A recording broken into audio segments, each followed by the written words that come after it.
পরিবারের সঙ্গে ঈদের আনন্দ উদযাপন শেষে দেশের বিভিন্ন প্রান্ত থেকে ঢাকায় ফিরছেন কর্মজীবী মানুষ। ঢাকামুখী যাত্রীদের চাপ বাড়লেও বড় ধরনের যানজট নেই, ফলে স্বস্তিতেই ফিরছেন সবাই। আনোয়ার হোসেনের রিপোর্ট। সকাল থেকেই রাজধানীর প্রবেশপথগুলোতে ঢাকামুখী মানুষের উপস্থিতি বেড়েছে গত কয়েকদিনের তুলনায় বেশি।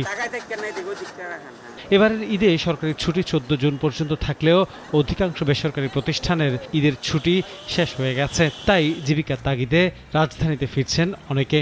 রোডঘাট পরে একদম ক্লিয়ার আছে, সমস্যা নাই, জ্যাম নাই রাস্তায়। তেমন কোনো ভোগান্তি নাই, ঘাটেও কোনো জ্যাম নাই এবং ভাড়া এক্সট্রা কোনো নেই। তো আসার সময় ফেরিঘাট থেকে শুরু করে এভরিথিং খুব ভালো ছিল, মানে জ্যামের কোনো প্রবলেম ছিল না। যাত্রীরা বলছেন এবারে ফেরার যাত্রা অনেকটাই স্বস্তিদায়ক, রাস্তায় নেই জ্যাম, সময়ও লেগেছে কম। আমরা কোনো ভোগান্তিতে পড়িনি, রাস্তায় কোনো জ্যামজট ছিল না, গাড়ি ভালো মতো আসছে, কোনো ভোগান্তিতে হয়নি, গাড়িওয়ালারাও ভালো ছিল, সমস্যা নেই।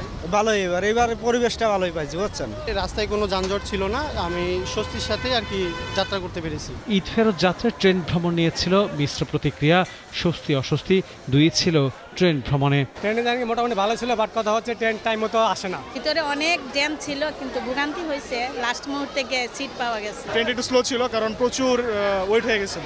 স্বস্তির যাত্রায় রাজধানী ফিরছে একটু একটু করে তার চিরচেনা ব্যস্ততায়। দীর্ঘ ছুটি কাটিয়ে কর্মজীবীরা ফিরছেন ঢাকাতে।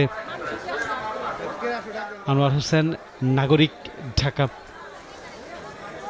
ওয়ালটন আবারও মিলিনিয়ার অফারে ওয়ালটন ফ্রিজ কিনে আপনিও হয়ে যেতে পারেন মিলিয়নিয়ার।